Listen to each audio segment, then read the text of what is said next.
내년도 정부 예산이 올해보다 3.2% 늘어난 677조 원 규모로 편성됐습니다.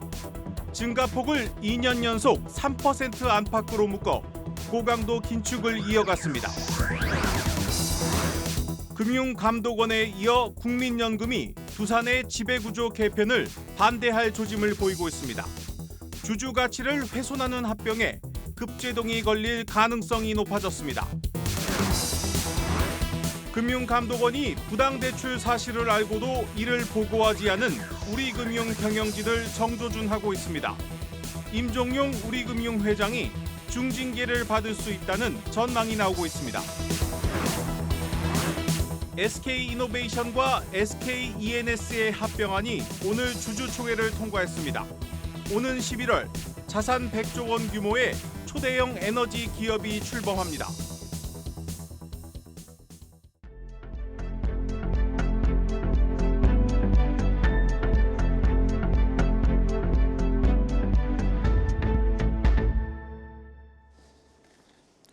뉴스플러스 시작합니다.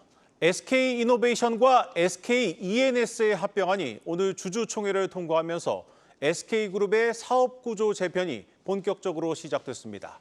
오는 11월이면 자산 100조 원 규모의 초대형 에너지 기업이 출범하게 됩니다. 첫 소식 배창학 기자입니다. SK이노베이션과 SKENS의 합병안이 주주총회를 통과했습니다. SK이노베이션은 오늘 오전 열린 임시 주주총회에서 SKENS와의 합병 계약 체결 승인 안건이 85.75%의 찬성률로 통과했다고 밝혔습니다. 지분율 6.2%의 이대주주 국민연금이 주주 가치를 훼손할 수 있다며 반대표를 던졌지만 대다수의 주주들이 찬성표를 냈습니다. 특히 세계 최대 의결권 자문기관들이 합병안 찬성을 권고하면서 외국인 주주의 95%가 SK의 손을 들어줬습니다. SKENS도 같은 날 주주총회를 열고 합병안을 승인했습니다. 양사 합병 비율은 약 1대 1.19로 정해졌습니다. 자산 106조의 아시아 최대 규모 에너지사가 출범하게 되면서 SK그룹의 리밸런싱이 첫 발을 떼게 됐습니다. 박상규 SK이노베이션 사장은 회사의 장기적인 발전의 토대가 될 이번 합병이 순조롭게 마무리될 수 있도록 최선의 노력을 다하겠다고 밝혔습니다. 박 사장은 이어 합병 이후 다양한 주주 친화 정책을 적극 검토하고 실행하겠다고 약속했습니다. 합병의 마지막 관문격인 주식 매수 청구권 행사 역시 별탈 없이 지나갈 것이란 관측이 지배적입니다. SK이노베이션 관계자는 주식 매수 청구권 규모가 한도를 초과하면 합병 조건을 변경해 한도를 늘리면 된다며 합병에 따른 실익이 높은 만큼 청구권 규모를 불문하고 합병할 것이라고 설명했습니다. 한국경제TV 배창학입니다. 네, 앞서 보신 것처럼 국민연금은 SK이노베이션과 SKENS의 합병을 주주가치 훼손이라며 반대했습니다. 이 소식을 듣고 마음을 졸이고 있는 곳이 있습니다. 바로 이 불공정 합병 논란에 휩싸인 이 두산그룹입니다. 이 금융감독원이 합병 신고서를 잇따라 제동을 건 데 이어서 2대 주주인 국민연금까지 두산의 합병을 반대하고 나설 가능성이 높아졌습니다. 증권부 김대현 기자 나왔습니다. 김 기자, 이 금감원이 사실 아예 대놓고 반대를 하는 분위기인데 주주총회 예정대로 열릴 수 있겠습니까? 네, 두산 로보틱스와 두산 밥캣 그리고 두산 에너빌리티 3사의 임시주주총회가 다음 달 25일에 열릴 예정입니다. 네. 그런데 전제 조건이 있습니다. 두산 로보틱스가 오는 29일까지 증권신고서를 정정해야 가능합니다. 어제 금융감독원은 두산 로보틱스의 두산 밥캣과의 합병 관련 증권신고서를 정정하라고 밝혔는데요. 소액주주 피해를 우려해 거듭 반려한 겁니다. 두산그룹 3사가 주총을 열기 위해선 2주 전에 관련 내용을 주주들에게 통보해야 합니다. 소집 기한이 다음 달 10일인데 증권신고서는 제출하고 나서 7거래일 이후 효력이 발생하기 때문에 두산 로보틱스가 오는 29일까지 금감원의 요구사항을 모두 보완해야 하는 겁니다. 사실 두산 로보틱스가 증권신고서를 정정한 이후 수리된다고 해도 주총에서 합병안이 통과되기 쉽지 않은 분위기인데요. 국민연금이 두산 로보틱스와 두산 밥캣의 합병에 반대할 가능성이 크기 때문입니다.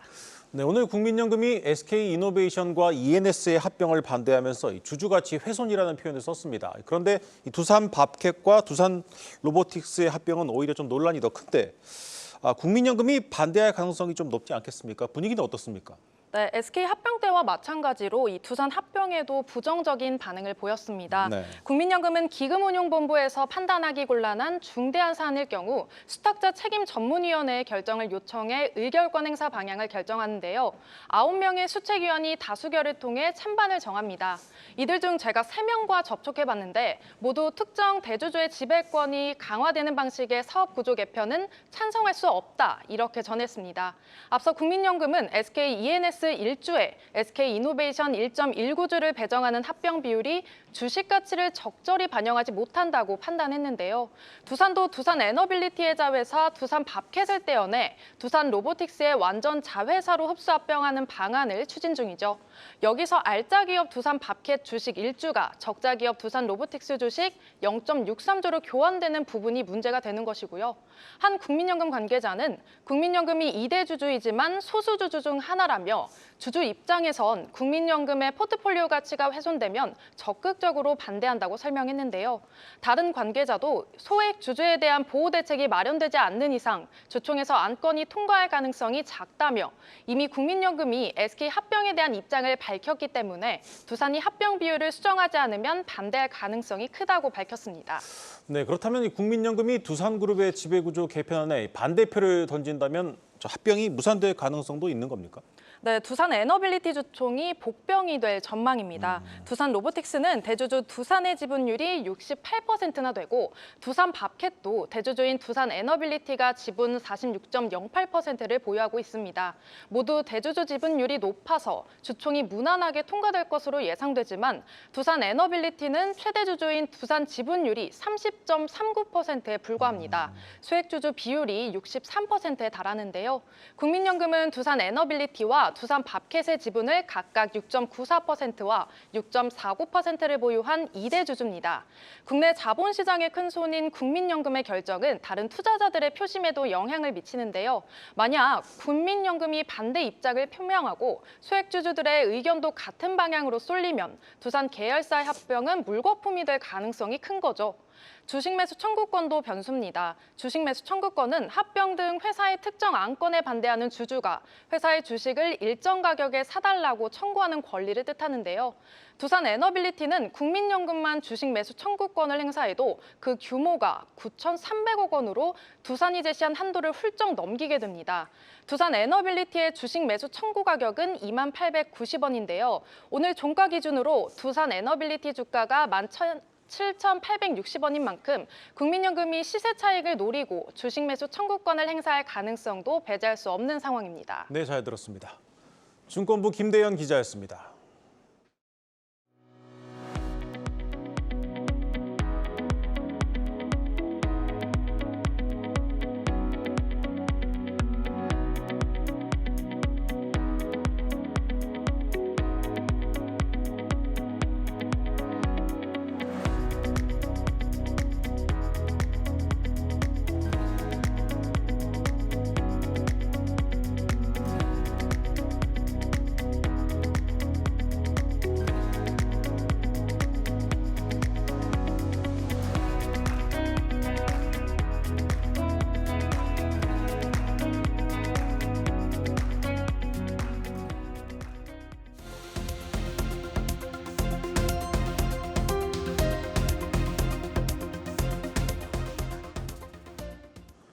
내년도 정부 예산이 올해보다 3.2% 늘어난 677조 원 규모로 편성이 됐습니다. 이 증가폭이 2년 연속 3% 안팎에 불과할 정도로 고강도 긴축이 이어지고 있습니다. 세종 스튜디오 연결하겠습니다. 박성환 기자. 네, 세종 스튜디오입니다. 네, 먼저 내년도 예산안 전체 규모부터 한번 살펴보죠. 네, 정부가 계획한 2025년 전체 지출액은 677조 4천억 원입니다. 올해보다 3.2%, 20조 8천억 원 많은데요. 지난해와 비교한 올해 증가율은 2.8%였는데 2년 연속 3% 내외로 묶은 겁니다. 분야별로 살펴보면 보건, 복지, 고용 분야 지출이 36.8%로 가장 높고요. 이어서 일반 지방행정, 교육, 국방 등의 순으로 많은 돈이 들어갑니다. 증가율로 따지면 R&D 예산이 가장 많이 늘었고요. 환경, 외교 통일 분야가 뒤를 이었습니다. 반면 SOC는 유일하게 지출을 줄일 계획인데요. 기획재정부 관계자는 건설이 끝난 도로나 철도 노선이 많고 신규 노선은 비교적 적은 돈이 들어가기 때문이라고 설명했습니다. 네, 오늘 예산안을 발표하면서 윤석열 대통령이 지난 정부 5년 동안 나라빚이 400조 원이나 늘어서 일하기 힘든 상황이라고 말을 했습니다. 이 가뜩이나 인구 고령화로 좀 경제 활력이 떨어지고 돈 쓸 곳은 많아지고 있는데 이 나라 살림 꾸리기가 좀 만만치 않았겠습니다. 정부는 내년에 걷어들일 세금이 올해보다 15조 이상 늘 것으로 예상합니다. 이전해를 기준으로 매겨지는 법인세 특성상 올해 기업들의 실적 호조가 내년도 세수 증가로 이어질 거란 전망이죠. 앞서 살펴봤듯 지출은 관리하고 수입은 늘어나면서 나라 살림살이 적자는 14조 원 가까이 줄어들 것으로 보입니다. 이렇게 되면 내년부터 GDP 대비 관리 재정 수지 적자가 3% 이내로 들어오는데요. 장기적으로 GDP 대비 국가 채무 비율 역시 50% 수준에서 관리합니다. 미래 세대에게 1,000조 원이 훌쩍 넘는 국가 채무를 넘겨줘선 안 된다는 판단이죠.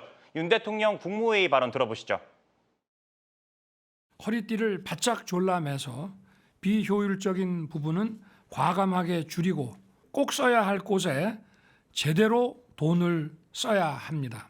건전재정은 우리 정부가 3번의 예산안을 편성하면서 지켜온 재정의 대원칙입니다.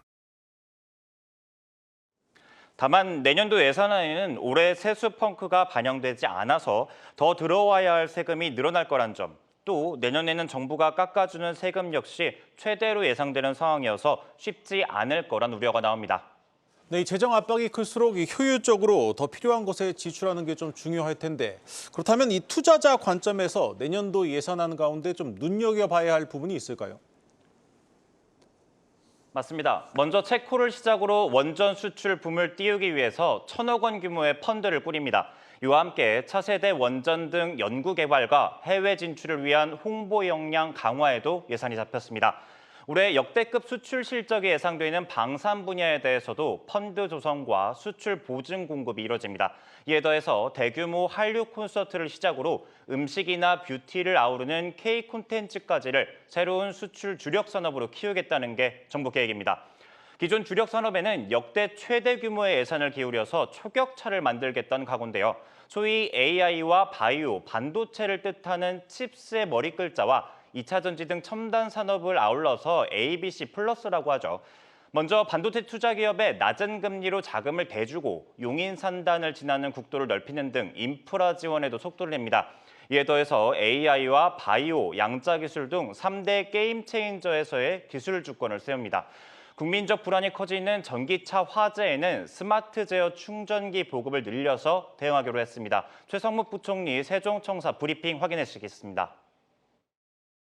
국가 연구개발 예산은 전면적인 DNA 혁신 토대하에서 3대 게임 체인저, 12대 전략기술 등을 중심으로 총 예산 규모를 23년 29조 3천억 원보다 높여 역대 최대인 29조 7천억 원까지 확대했습니다. 네, 부동산 역시 우리 경제에서 좀 빼놓을 수 없는 부분입니다. 이 박 기자, 내년도 예산안에는 이 관련 내용 어떤 것들이 담겨 있습니까? 네, 내년 정부는 분양 10만, 임대 15만 2천 등 전체 25만 2천 가구의 공공주택을 공급합니다. 올해 20만 5천보다 4만 7천 가구를 더 짓는 셈이죠. 역대 가장 많은 규모인데 앞선 정부들과 비교하면 최대 13만 호 증가한 수준입니다. 윤석열 정부가 계획 중인 연평균 공공주택 공급 물량은 20만 호고요. 2025년 예산안은 앞서 발표됐던 저출산 관련 대책 등도 총망라합니다. 1가정 양립 지원을 위해서 육아휴직급여를 최고 250만 원으로 올리고요. 휴직자의 일을 대신 맡아주는 동료에게는 업무 분담 지원금을 줍니다. 뜨거운 감자인 배달비 관련 내용도 눈에 띄는데요. 소상공인들에게 연간 30만 원, 매달 2만 5천 원 수준의 배달비를 지원할 계획인데 배달앱 수수료 때문에 업주들의 부담이 커졌다는 지적이 있긴 하지만 실효성이나 방법을 두고는 논란이 예상됩니다. 네, 잘 들었습니다. 세종 스튜디오에서 박승환 기자였습니다.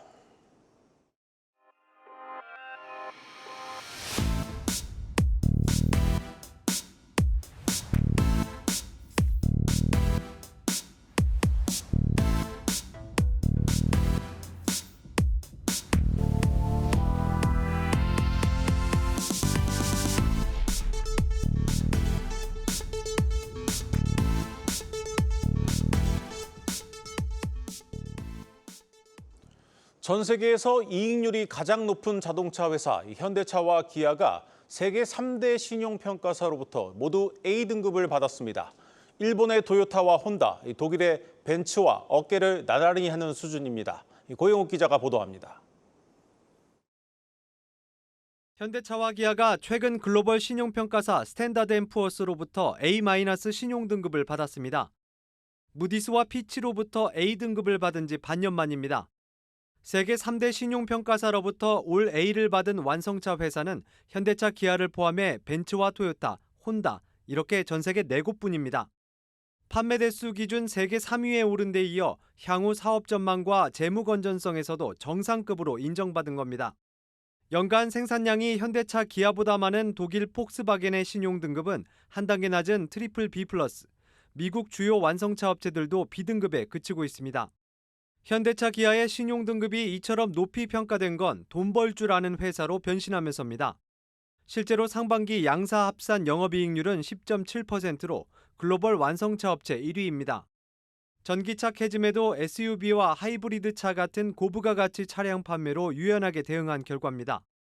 그동안 나타났었던 실적이 괜찮았기 때문에 거기에 맞는 어떤 현금 흐름이나 이런 것들이 이제 계속적으로 이제 개선이 됐었고, 축적되어 있는 현재의 어떤 자금 여력을 고려했을 때 향후에 어떤 캐펙스나 어떤 신규 투자하는 데 있어서 여기에 대한 어떤 자금 여력들이 충분하다라고 이제 상반기 현대차는 18조 원, 기아는 13조 원에 달하는 현금성 자산을 들고 있습니다. 신용등급이 올라간 만큼 이자로 나가는 돈이 줄면서 신사업 투자나 주주 환원 여력도 더 생기게 됩니다. 현대차는 한 단계 올라선 위상에 걸맞게 국내외 투자자들과 투명한 소통에 나섭니다. 내일 진행되는 현대차 CEO 인베스터 데이에서 앞으로의 경영 전략과 재무 건전성 목표를 설명할 예정입니다. 한국경제TV 고용욱입니다. 금융감독원이 전 회장의 불법 대출 사실을 알고도 이를 보고하지 않은 우리금융 경영진을 정조준하고 있습니다. 이례적으로 책임을 묻겠다는 의지를 공개적으로 밝히면서 회장과 은행장 자리까지 흔들리고 있습니다. 수건 사업이었던 보험사 인수 무산 가능성까지 점쳐지고 있습니다. 전범진 기자입니다. 우리금융지주가 2달여간 매각 측과 협상을 지속해온 동양생명 ABL생명 인수를 결정하고 내일 이사회에 보고합니다. 이사회가 인수가 등을 결정하면 다자보험과 주식 매매 계약을 확정하고 당국 대주주 적격성 심사를 거쳐야 최종 인수가 확정됩니다. 보험사 인수는 이미 완료된 증권사 인수와 함께 임종룡 우리금융그룹 회장이 추진해온 수건 사업입니다. 그룹 전체 순이익의 99%가 은행에서 나오는 기형적인 포트폴리오를 바로잡을 수 있는 매력적인 카드이기 때문입니다. 관건은 우리금융이 당국의 대주주 적격성 심사를 통과하느냐입니다. 금감원은 현재 우리은행이 손태승 전 회장의 친인척 및 관련 회사에 350억 원 규모의 특혜성 부당대출을 진행했다고 보고 2차례에 거쳐 검사를 진행하고 있습니다. 물론 당국이 최종적으로 우리은행에 징계를 내리더라도 대주주 적격성 심사는 그룹의 최상단인 우리금융지주가 받기 때문에 이론적으로 보험사 인수에는 무리가 없습니다. 다만 업계에선 금감원이 이례적으로 이번 사태에 강경한 입장을 취하고 있는 점을 주목합니다. 우리은행은 2020년부터 올해 1월까지 진행됐던 특혜성 대출을 지난 1월에 인지하고 자체 징계를 진행했지만 금감원이 5월 조사에 나설 때까지 관련 사실을 통보하지 않았습니다. 이에 이복현 금감원장은 보고 의무를 위반한 현 임원진도 책임을 져야 한다는 강경 입장을 밝혔고 검찰의 강제 수사도 시작됐습니다. 업계에선 이번 사고가 보험사 인수는 물론 올해 말 임기가 종료되는 조병규 우리은행장과 내후년에 임기를 마치는 임종룡 회장의 연임에도 변수로 작용할 수 있다고 경고합니다. 특히 정치권에선 10월 국정감사에서 두 CEO에 대한 출석 요구가 사실상 확정된 상황이라 이 자리에서 조 행장의 연임 포기는 물론 임기가 2년 가까이 남은 임 회장에 대한 중도 퇴임을 요구하는 분위기가 여야를 가리지 않고 감지됩니다. 한국경제TV 전범진입니다. 주거용으로 인정되지 않아 문제가 많았던 생활형 숙박시설에 살 길이 열렸습니다. 새 집이 부족한 서울시가 생활형 숙박시설을 주거가 가능한 오피스텔로 봐주기로 했습니다. 입주자도 건설사도 한숨을 돌리게 됐습니다. 방서후 기자입니다. 서울 마곡지구에서 분양한 생활형 숙박시설. 분양가에 웃돈이 붙은 매물이 등장했고 세입자를 받기 시작했습니다. 이달 초만 하더라도 분양가 아래로 가격을 낮춰도 팔리지 않았는데 서울시가 오피스텔로 용도를 전환할 수 있는 길을 열어주며 분위기가 달라진 겁니다. 생숙은 취사가 가능한 숙박시설로 당초 외국인이나 장기 출장자를 겨냥해 지어졌습니다. 숙박업으로 등록하지 않아도 전입신고가 가능했고 건축법상 특별한 규제도 없어 아파트 대체 상품으로 떠올랐지만 투자 광풍이 불자 정부가 매수를 댔습니다. 올해 말까지 오피스텔로 용도 변경이 완료되지 않은 생숙이 숙박업 신고까지 하지 않으면 공시가의 10%를 매년 이행 강제금으로 물어야 합니다. 주거 용도로 분양받았던 사람들은 소송을 제기하거나 잔금 납부를 거부했고 건설사까지 불똥이 튀었습니다. 분양대금이 들어오지 않으면 공사비를 회수할 수 없고 최악의 경우 대규모 대출까지 떠안아야 하기 때문입니다. 실제로 마곡 생숙으로 골머리를 앓은 롯데건설의 경우 생숙에서만 1조 원이 넘는 신용보강을 제공 중입니다. 가뜩이나 주택 공급이 부족한 상황에서 서울시의 결정이 용도 전환을 준비 중인 다른 생숙에도 영향을 미칠 것이라는 기대가 나옵니다. 한국 레지던스 연합회 등에 따르면 전국에만 약 10만 4천 실의 생숙이 있는데 이 중 오피스텔로 변경된 곳은 1,173실에 불과합니다. 근데 여전히 비주택으로 하면서 사실은 사람들은 주택으로 쓰고 있는 이거를 더 강화하겠다는 뜻으로 보이거든요. 이쪽 시장에서 지금 생긴 여러 가지 부실 위기, 비실 징후 이런 것들을 해결해 주려고 하는 정부도 생숙 관련 대책을 고심 중인 것으로 알려졌습니다. 박상우 국토교통부 장관은 여러 가지 실효적인 해법을 찾아보려고 노력하고 있다며 진행되는 대로 설명할 것이라고 전했습니다. 한국경제TV 방서호입니다.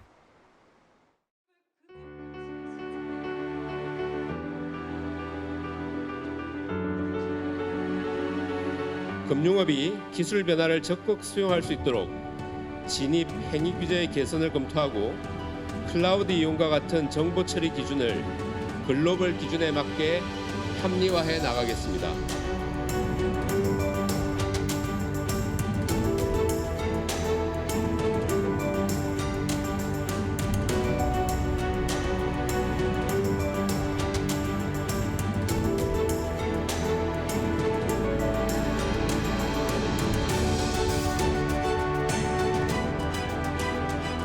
아파트 단지하고 실제 매물을 실내와 실외에서 촬영을 한 다음에 그것을 브라우저하고 3D 글라스를 통해 가지고 실제로 체험을 할 수 있도록 만든 서비스입니다.